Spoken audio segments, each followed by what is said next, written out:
What is up? What is up? We're here to Internet's Deadliest video. It's Nick Crowley. It's been a while since we've seen anything Nick Crowley related, so let's go, go, go, go, go.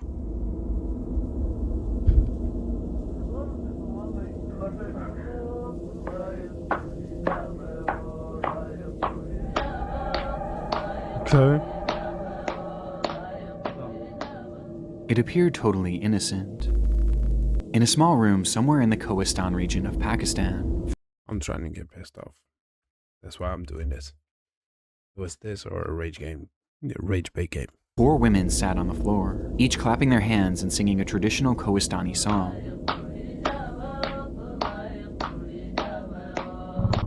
With them were 2 men, one seen dancing beside them, and another seen recording the moment on a grainy video taken on his old cell phone.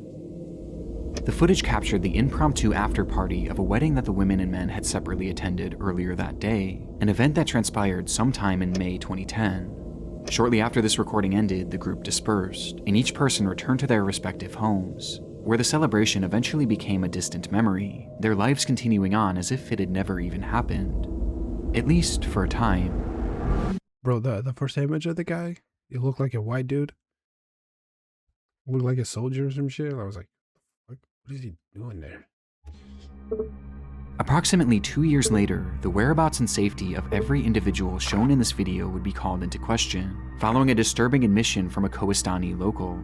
An admission that began a multi-long year search for answers to a conspiracy that traced back to the very moment this recording began.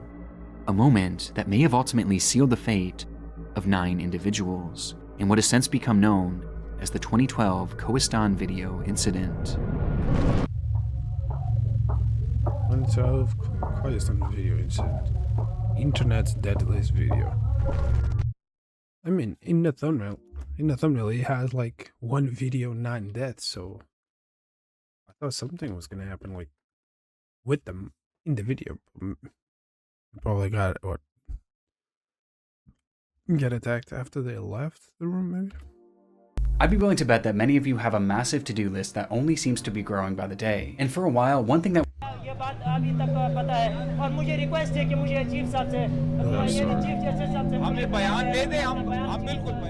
On June 4th, 2012, a press conference was held in the city of Abbottabad, Pakistan. The speaker, a man named Afzal Kohistani, made the long trek from his home in Kohistan, high in the mountains, to spread the word of a horrific incident that had occurred in the previous days. And he didn't just have a story to tell, but he also had a video to share.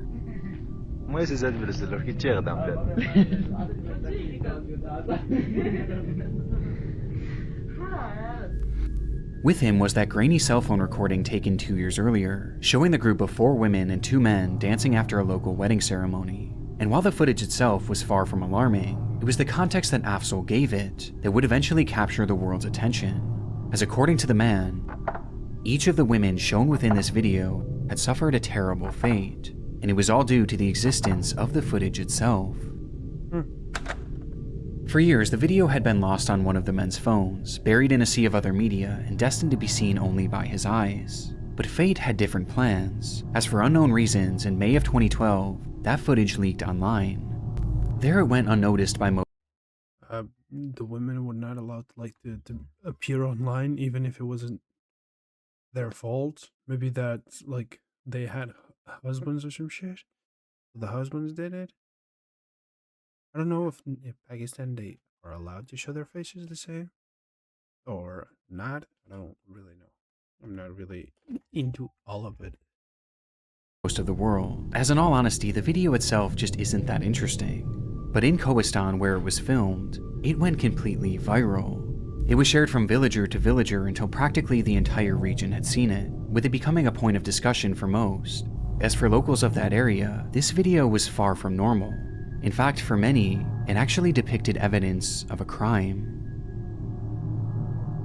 Kohistan is a region bound by its traditions. For centuries, they've tried to preserve their culture and way of life.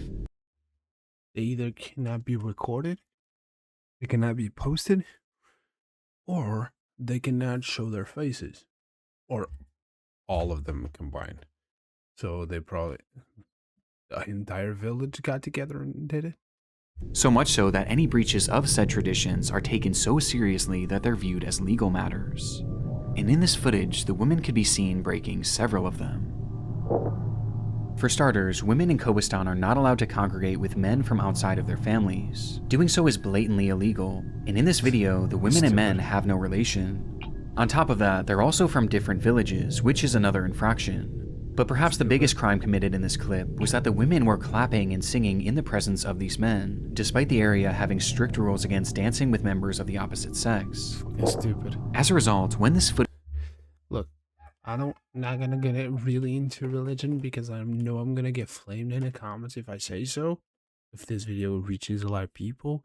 But I think if I had like a wish, not a one wish willow, but if I had one wish that I could do, like I would remove religion from the world, like all the religion.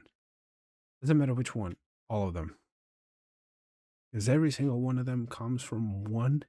So if we remove the first one, boom. Religion is just made to control people, just with fear. That's why in the beginning it was like, oh, you have to sacrifice virgins to appease the gods, because that's what someone was a little bit smarter than most said that, and everyone believed it. Because they grant them power. You have to go to that guy in the village and give them this to appease the gods. And they believed it. And they were smart enough to be like, oh, but the gods didn't help us. You didn't give enough, so you have to give more. And, it was just a way to control people. It always has been. And with this, the women can be with unrelated men? Really? The women can have sing with other men? The women can even be with other women from different regions. Like, what the fuck is that? I don't care which one you believe in. I don't care which one you follow. I believe all of them should be, like, wiped out from our memories. Like, Doctor Strange our asses. was passed around, it was actually viewed as evidence of crimes committed against Kohistani tradition, and it was taken very seriously. Now, despite being part of Pakistan and falling under its laws, Kohistan is unique in the sense that geographically it's next to impossible to effectively govern. It's nestled in the intersection of 3 major mountain ranges, making accessing it very difficult, and enforcing the country's laws next to impossible, as the area practically lives in its own isolation. Instead, the region is composed of largely self-governing. This was, I don't know how he was made, but it was probably a dude or a group of people who had like a cult or something and went this type of shit is like cult bullshit. It's like Scientology, just cults. Villages, who have their own sets of rules that they play by, and when a crime is alleged, they'll hold something called a jirga, which is essentially a tribal council comprised of village elders who determine if the party or parties are guilty and what their punishment should be. And oftentimes, these punishments will be most harsh when the crimes committed go against their tradition. And this video allegedly did just that. And so, soon after its release, a jirga was held, and discussions about what should be done to these women began. The story that Afzal was sharing so far was one that wouldn't have been shocking to many, as this had just become protocol for villages like Kohistan. But what was shocking was the punishment that these women allegedly received. According to Afzal, once the footage was made public, all 4 of the women shown within the video, along with one other girl who wasn't pictured but had allegedly helped coordinate this gathering, had been rounded up and thrown inside a small room about the size of a closet that served as a makeshift prison, and inside, each day was misery. Every morning, the door would be opened and each woman would be doused with boiling water, causing their skin to bubble and blister. At night, the door would open again, and this time, the women would be covered in burning hot embers and coal from the day's fire. They were tortured in unimaginable ways, until finally on May 30th, 2012, when at 2 in the morning, the jirga gave the final verdict that all of the women should be executed. The door opened one final time that morning at 2 a.m., and one by one, the women were woken up, restrained, and their throats were cut. Yeah. This is a great way to piss me the fuck off. Yeah, Yeah. It did piss me off. Look, doesn't matter what you believe in. If you think this is normal and you know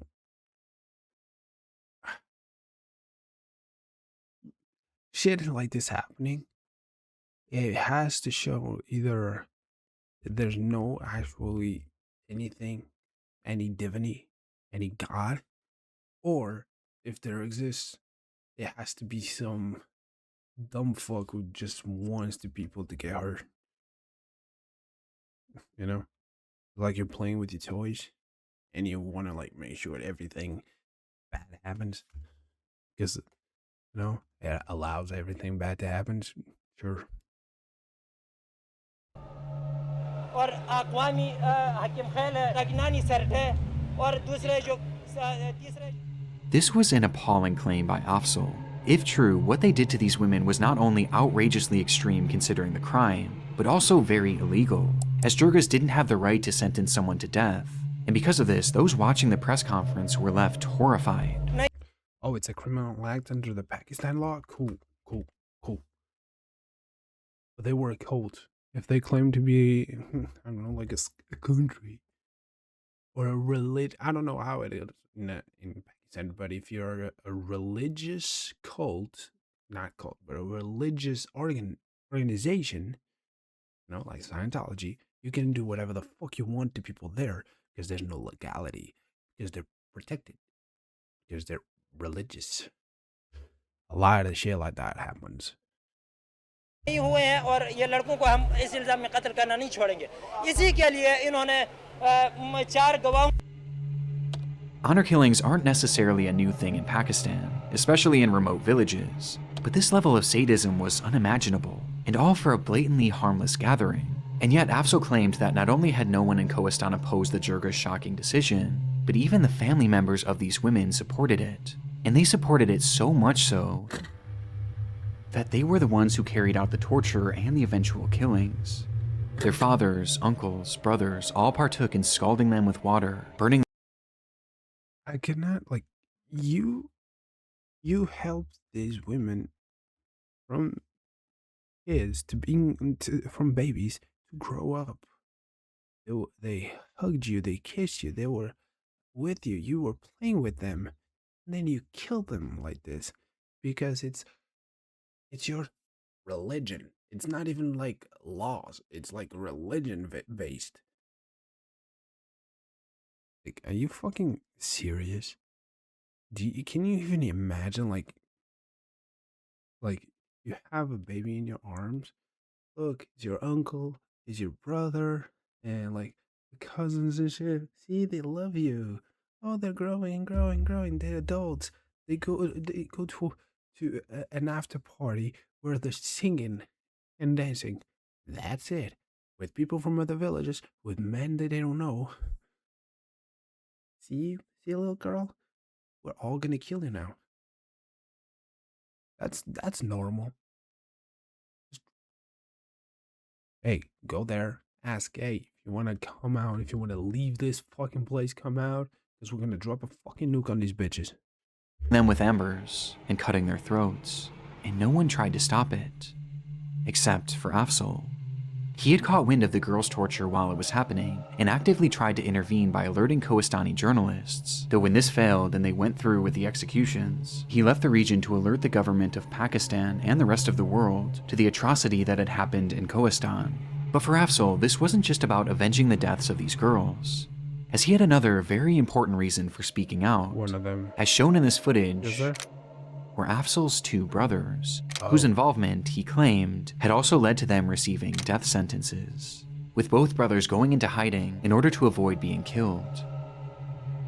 This press conference was essentially Afzal's way of trying to save his brothers, as he knew that they could be found and killed at any moment, spurring Afzal to act, even at the risk of his own safety, as locals had caught wind of his previous attempts to speak with journalists, and in response, that same Jirga that had sentenced these women to death had sent an angry mob of 40 to 50 men to Afzal's home in order to silence him, likely not wanting news of their illegal sentencing to leave the region. And after giving this speech, Afzal knew that that group was only going to become more angry.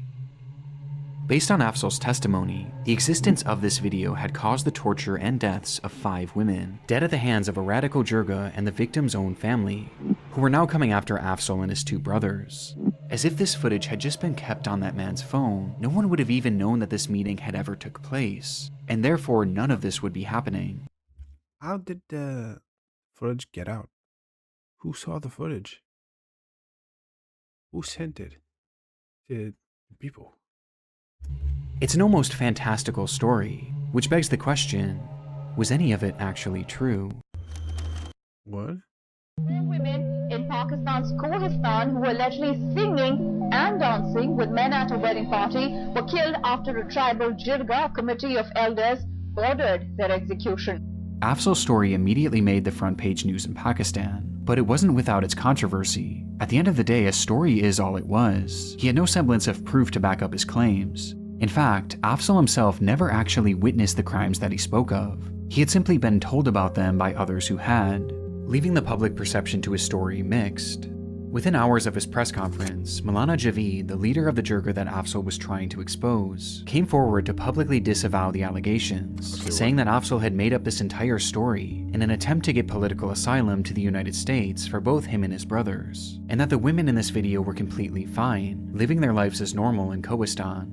Both sides made their claims, but both sides offered no evidence, turning the story into a confusing case of Like, Afzal? Is that the name? Afzal? Afzal, like, at least he has, like, this footage to tell them, yeah, those women got killed. Because, you know, and the other 2 are my brothers and they're hiding. He doesn't really have a reason to do that. He just wants, like, get out. Because apparently, I mean, he went to all the way to Pakistan, so he could have just grabbed his brothers and go. You know what I mean? I know money could be an issue, but would you rather be living in a city, like living in the street, or and maybe trying to get some a job so you can make money so you can live, especially because there's 3 of you, or live in a place where you can get killed? Could he be lying about the girls? He could be, but who knows? And the other guy, like, I mean, I'm more inclined to believe in Asphalt because, you know, I know he says, like, oh, someone else said that to me,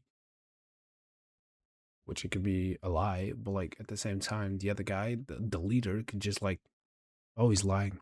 Here's proof. These are the 4 girls. Oh, done. he said they said. Luckily though, the government of Pakistan had the perfect idea to get to the bottom of it, and so they reached out to Maulana Javeed and told him that if the girls were alive like he claimed, then he must bring them to the courtroom in Abbottabad as proof. It was a great idea, in theory, but ultimately the jirga hit back on this, claiming that it would be dishonorable for these women to appear in court, as women in Kohistan aren't even meant to leave their homes under most circumstances, let alone travel that far and be shown in a public forum. आपने उनमें से उनको फिर क्यों कल supreme court में नहीं पेश कर रहे हैं? वो तो हमारे क्योंकि रिवायात ये तारीख में कभी इस तरह के कोई वाक़या नहीं हुआ है कि कोहिस्तानी रिवायात में लड़कियों को अदालत में कचहरियों में पेश करना, ये तो वो मजबूरी है। ये बताइए वो ख़वातीन जिंदा हैं या मर गई? वो तो हमारे इल्म में जिंदा है। Kohistan is one of the most socially conservative areas on the planet. It is a deeply patriarchal society, with women having severe restrictions on all aspects of their lives, especially when it comes to social engagement, making this the perfect out for the jirga. And so the government came up with a different solution. If the women couldn't travel to the courtroom, then they would travel to them. And so they quickly got together a group of investigators and sent them up into the mountains to meet the girls there themselves. Bro, take like 100 people. There's no way they have more than 100 people there, so you take like 100 people. Because if they're trying to like kill you or some shit, at least you go protect it. Like take the army. Take like 500 people. Like not all in one. Just leave like 350 outside in the outskirts and like 50 hidden. Or no, 100 hidden and then 50 investigators there. That way, like, oh, here's the thing. If I don't say anything about this time, they're gonna kill all of you bitches. They're gonna come here. And hopefully confirm that they were in fact still alive. On June 6th, Even if you lied and even if the guy asphalt lied and they're still alive, they should get in that shit and take all of it and just get rid of all that shit. Because even if they didn't kill those women, they probably killed others. 2012, a helicopter carrying this newly formed investigative team landed in the village of Gadar, where the women resided. Though they quickly realized that something was wrong, the village was practically deserted, and when they asked one of the few remaining locals where everyone was, they were told that most villagers had left the area due to the seasonal weather, including the women they were looking for, who lived spread out and even higher into the mountains. And to find just 2 of them would require a grueling 4-hour hike. It was certainly suspicious to some degree, but nevertheless, the team proceeded on that long walk until they happened upon the first woman, Amina. The woman before them appeared to have the same facial features, and was even wearing the same exact outfit that Amina wore in the video. On top of this, the other— I don't want to be like racist, but can they just all look the same? Because if it's the same group and shit, can they just like, and because, you know, there's a very high patriarchy shit, isn't it possible that it's like 5 or 6 sisters and they all pretty much look the same because, you know, same mom and same dad, you know what I mean? Isn't it possible? You probably just need DNA. DNA. There's no way there's fucking register or anything. Other locals they spoke with would go on to confirm that she was the Amina they were looking for, though proving this for certain was impossible, as the only information the investigators had to go off of was her name and screenshots from this recording, and so all they could do was document their findings and go on to meet the next girl, Shaheen. Shaheen's story is different from the others, as she was never actually shown in the footage. Rather, she was Amina's sister, whom Afzal claimed helped facilitate the illegal gathering that fateful night, and was therefore killed alongside the others for her involvement, with the most disturbing part being the fact that she was just 12 years old. But that was Afzal's story, and here, standing before the investigators, was a girl who appeared to be the same age, claiming to be Shaheen, as did her parents and all the other villagers they spoke with. Though given that her face never even appeared in the video, it was also impossible to verify this. After meeting Shaheen, the group was informed that the remaining women lived even further away, and reaching them before sundown wouldn't be possible, forcing the team to return to Abbottabad, having only met 2 of the girls. But so far, their findings were extremely promising. Less than 2 weeks later, on June 16th, the team would once again visit Kohistan, this time armed with cameras to document their findings. There, they would meet 2 more of the women, Serene John and Begum John. Much like the first 2 women, Serene John seemed to be a match, with her family and neighbors attesting to her identity, though it was noted that she was incredibly nervous and refused to speak unless her parents allowed her to, which was true also for Begum John, whose meeting was actually captured on camera.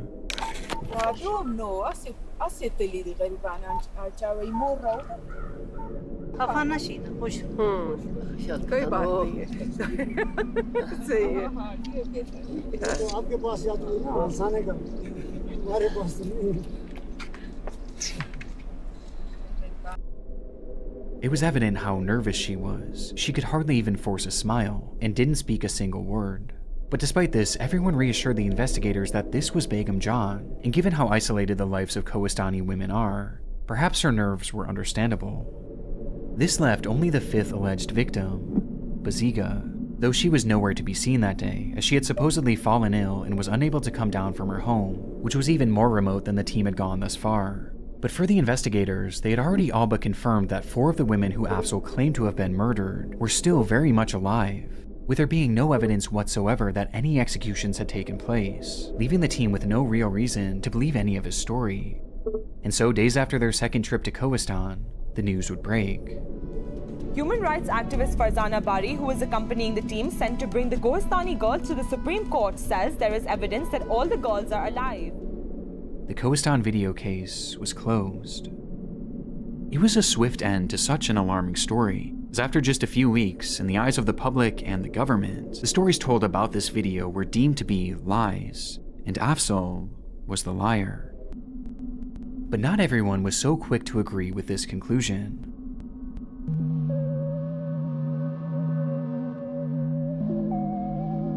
There were obvious flaws in this fact-finding mission, the most glaring of which being that all the investigators had to go off of were blurry screenshots and some names. In fact, Dr. Farzana Bari, one of the investigators sent to Kohistan who actually met with these women, would later go on to publicly state that she was unsatisfied with their findings. As though the women they met looked similar to those in the video, they weren't able to conclusively prove that they were who they claimed to be, just given the resources available to them. But if these weren't the women in question, then who were they? Why were they pretending to be them? And why was the entire village lying about it? Well, this spread the conspiracy theory that the women the investigators met with were merely actors, coerced into pretending to be these women as part of a cover-up to disprove Afzal's story. A cover-up that had to be so massive that the entire village was in on it. That's probable. It seems unlikely, but there was a vocal minority in Pakistan that truly believed this, including Afzal himself, as in his mind he was certain that those women had been killed, and that he and his brothers were next. And so, with a small group of supporters by his side, Afzal vowed to continue his push for justice, and at the start of 2013, he would go to the courtroom in Abbottabad and file a motion to have the Kohistan video case reopened, a decision that had sudden and direct consequences. Days after Afzal's court filing, he received a devastating phone call that his brothers had been gunned down and murdered in cold blood, but not the ones you might expect. Afzal was one of 6 siblings, and at this point, 2 of his brothers were still in hiding, living their lives in a secret location, but the other 3, Sherwali, Shah Faisal, and Rafuddin, were living their lives as usual, believing that they were safe as they had no involvement in this fight whatsoever, though they were sadly mistaken. And on January 4th, 2013, while walking to their local mosque in Kohistan, Isn't this like a message to him to like stop investigating? Isn't that like you can be a conspiracy theorist, but isn't this like an actual just like you shut up about it? Because if we did this to these 3, imagine what we're gonna do to the other 2 and to you if we get to you. all 3 were ambushed by a group of gunmen and met with a barrage of gunfire. Seconds later, all 3 were dead. The murders were shocking, and made even more so when the culprits were revealed as members of the slain woman's family, as well as the jirga that had called for their execution. And their motive was simple. This was revenge against Afzal for sharing his story, and for filing that application just days prior. And as if the group's message wasn't clear enough, they would then surround Afzal's home and fire over 1,000 bullets into the structure. Luckily, Afzal had already moved to a secret location out of fear of this very moment, but the incident left him forever shaken and forever devastated. As in trying to save 2 of his brothers, his fight had now cost him 3. But there was at least one minuscule silver lining, with that being that the jirga and the woman's family had now proven themselves to be murderous. But this didn't necessarily prove that they were actually the ones who killed these women. That was still just a theory, and a far-out theory at that. I mean, in the eyes of the Pakistan government, these women couldn't have been killed, as their investigators had literally met face-to-face with 4 of them. This was the main challenge that Reuters journalist Catherine Harold ran into after picking up the case. She had been reporting on Pakistani honor killings around the time of Afzal's press conference, and found his story to be believable based on her research into treatment of women in that region. But for his story to be true, then she knew that meant that the women presented to the investigative team couldn't have been who they claimed to be. And so she took an image of Begum John, the woman who looked particularly nervous during the investigation, and Begum's official government ID photo, and sent them both off to Digital Barriers, a company specializing in facial recognition technology, and asked them to compare the images and determine if these 2 women were actually the same person. The comparison came back at just 17%, or in other words, they weren't a match. This means that by all likelihood, this woman, the woman shown to the government as proof that Begum John was alive, the only thing that they got like to look the same was like that's it. This is the only mark they can say, oh, it's the same. The nose is different, like eyebrows is completely different, and who the entire village identified as Begum John was in fact an imposter. It's a revelation that shifted the entire case. Suddenly, this once far-off conspiracy theory was proven to be at least partially true, and if someone had been impersonating Begum John, then it was more than possible that the same had been done with all the other women. And just like that, the Kohistan video conspiracy was in full effect. The government of Pakistan, however, wasn't convinced by the findings. In their minds, they had already investigated these claims, and they had little interest in reopening the case. But Afzal persisted, and he continued doing anything he could to get this case a wider audience, and force the government to reinvestigate. He did interviews on TV, filed motions in court, and even ran for office in Kohistan. But no matter how hard he tried, hardly any progress was made, until eventually years began to pass. The agony of waiting was hell for Afzal. Despite some of the women's family members being thrown in prison for the murder of his brothers, many were still walking free, and as were all the members of that original jirga, meaning that every day represented new risks to Afzal's life, new risks to his brothers' lives, and new risks to the lives of the women in Kohistan. Since the alleged executions of those 5 women, Afzal and his supporters had discovered evidence of over 50 other honor killings that had taken place in that small village over the course of just 2 years. A shockingly high number of people considering how few people actually lived in that village, with these honor killings being described as common as the common cold. Every household was being affected by them, but no one dared speak about it. They were all too afraid. The jirga held all the power, and speaking out against them would be breaching the tradition that they hold so dearly. And as a result, despite all the other killings, Afzal was still really the only one from the region that had been talking with the press, and this was finally about to pay off. In 2016, Afzal was featured on a Vice documentary that highlighted his story as well as the treatment of women in Kohistan at the hands of this bloodthirsty jirga. मैंने वो अपने भाइयों की इंतकाम लेने के लिए आज तक मैंने हर किस्म की कोशिश करने की पोजीशन में नहीं हूँ, लेकिन मैं कहता हूँ कि उन लोगों को कुछ न कुछ सज़ा मिल जाए, अंदर नस्लों को इस तरह की कोई तकलीफ न पहुँचे. I haven't been like saying a lot because, you know, there's not a lot to say that I haven't said before. I guess I have to like pause and talk a bit so it's not like a reaction, it's just me watching. It was an extremely compelling video, showing us just how much Afzal's life had been derailed by the whole situation, as he was forced to live alone in hiding, separate from his family, including his children, wife, and 2 surviving brothers, who themselves were also living in hiding, in conditions that they described as being miserable.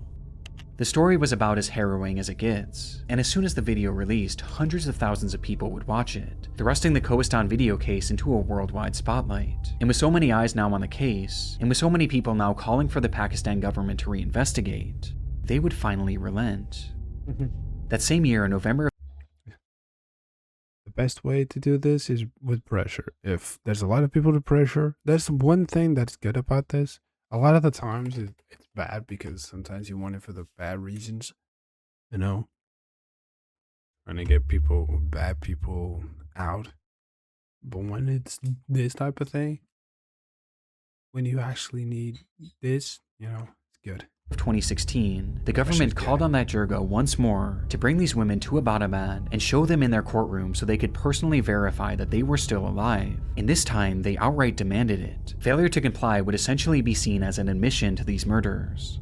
There was no getting around it this time, and so that month, a group of 5 women and their families were all brought down from Kohistan, and one by one led into the courtroom, with the hope of bringing this case to an end, once and for all.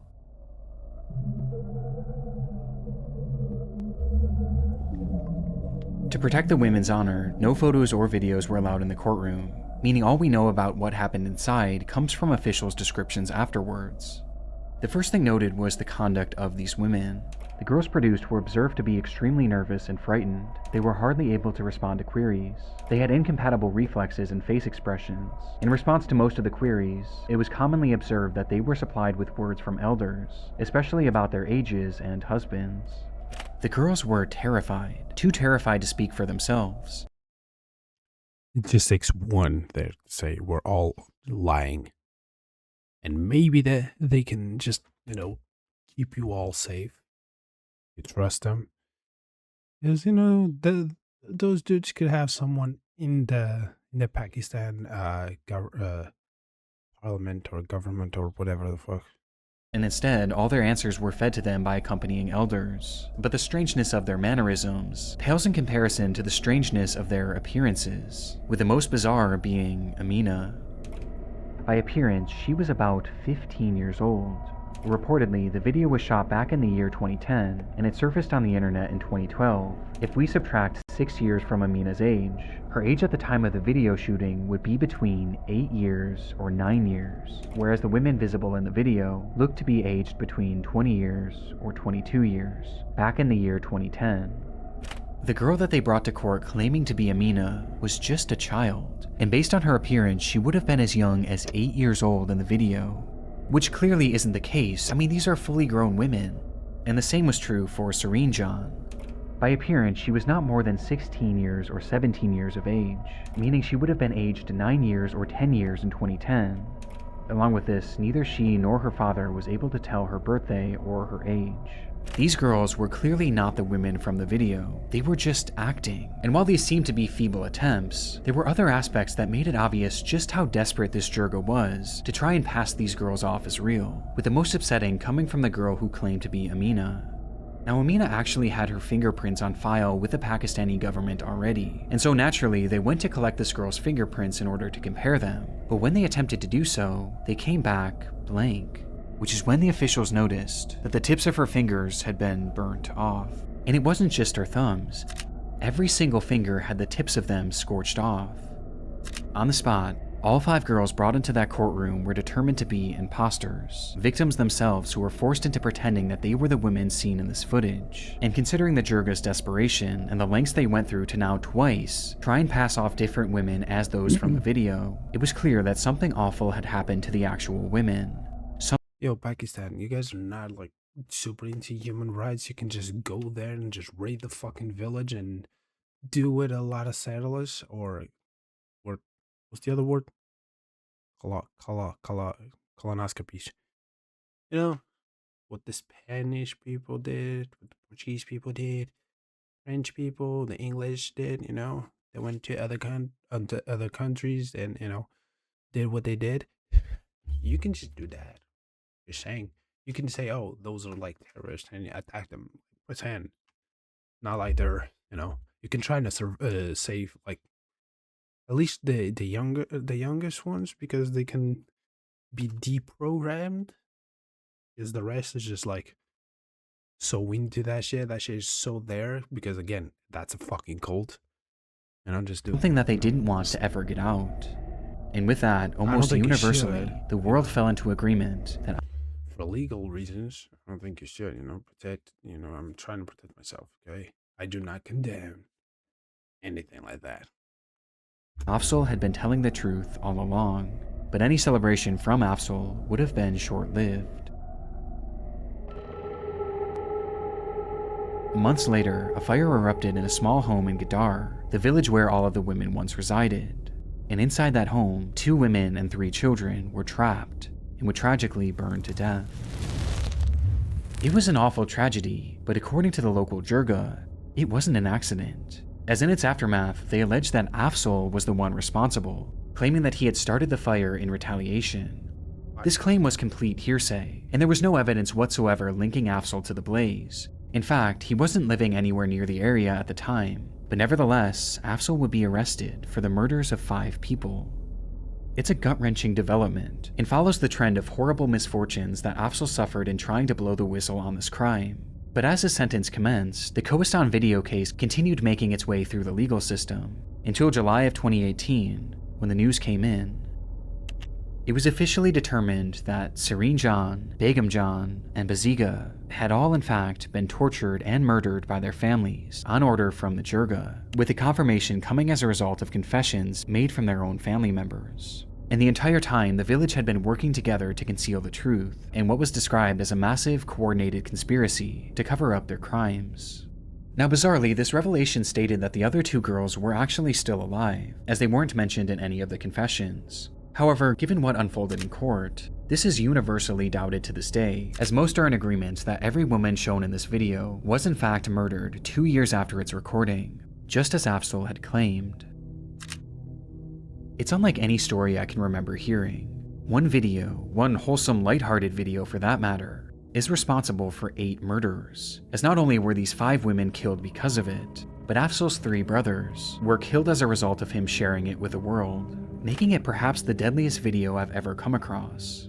But as suggested earlier, this footage isn't considered responsible for the deaths of 8 people.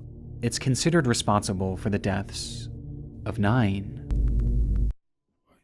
The confessions in 2018 didn't lead to any immediate convictions, but it was at least proof in the eyes of the public that these murders took place. And this was followed by Afzal finally being released from prison in early 2019, a full year and a half after he was unjustly arrested.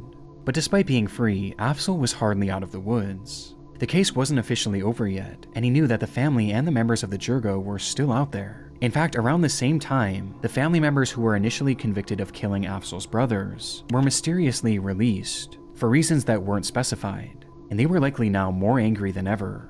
And so after being released from prison, Afzal went to a local police station to request police protection, something that the court had already granted him. But in response, the officers said no. And when he tried pressing the matter, Afzal claims that the officers became so enraged that they dragged him inside a small room and beat him. Between Afzal being arrested and now this, it almost felt as though the government and the police were now against him, which could be due to the fact that Afzal had been very public with how inadequate and downright abusive the police had been towards him.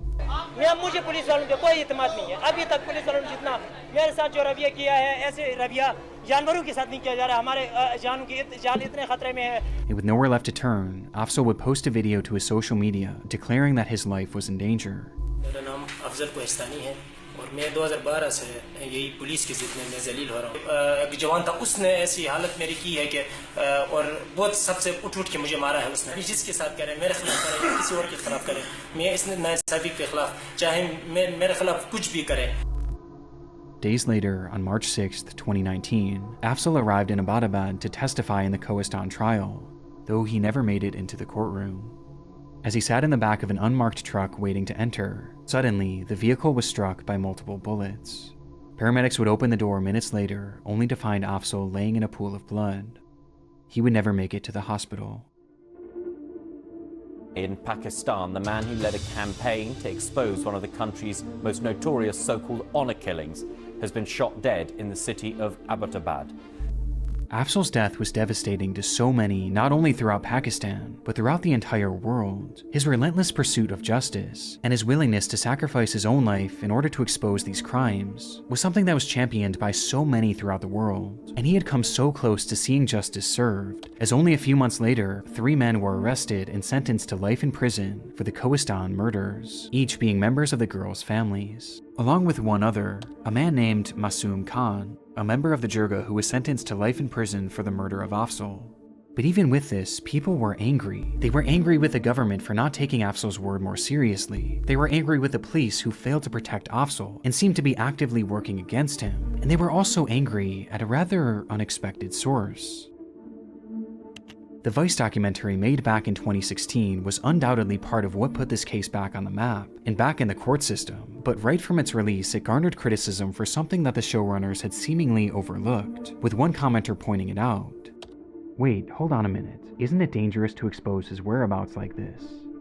In the footage used, the crew seemingly showed the outside of the hideout where Afzal had been living, as well as where his family had been hiding, and in response to Afzal's death, many were quick to blame the documentary. You people had literally shot his location and his family's location. Damn, you killed him. By disclosing his hideout, Afzal Kohistani was killed by his enemies. This is really shameful and against the ethics of journalism. Why would you show Afzal and his family's hiding place? And while it may seem a little extreme to blame a documentary made 3 years before his murder, it's given a bit more weight by the fact that Vice had actually re-uploaded the documentary to their Vice Asia channel at the end of 2018, where it went completely viral, gaining more viewership than even the original upload. Months later, I mean, so they could be reliable for what happened? Yes, I think they should be. Just, but I was thinking like, at that time, he probably would have like leave, no? He would probably be like in another safe house. Don't tell me he only had one. Someone might have seen him there. He would have to get food and shit like that. So someone probably saw him there. No? Later, Afzal would be killed. And to this day, many still believe that Vice played an unintentional role in it. But again, this is just public speculation, and at the end of the day, it was really on the police and the government of Pakistan to protect him, and they failed. It's a heartbreaking end to a heartbreaking story, and follows this trend of misfortune that Afzal dealt with throughout his life. And unfortunately, that trend continued even after his death. Devastatingly, the 3 men arrested for the murders of these women would be unexpectedly released from prison in 2023, only 4 short years after their initial arrest. A far cry from life in prison, like they were originally sentenced to. And the reason for their release was just as upsetting, as the government cited a lack of evidence.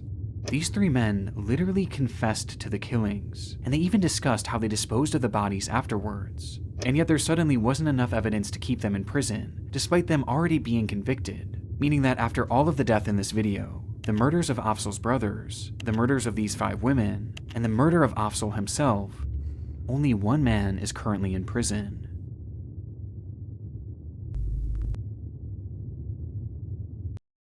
So that's why they never went to the place and actually, did something. Because they were, I fucking said that. It's like they probably had someone there that was a part of the jirga. Damn. Anyways, guys, thank you so much for watching. Please leave a like and subscribe. See y'all later. Bye.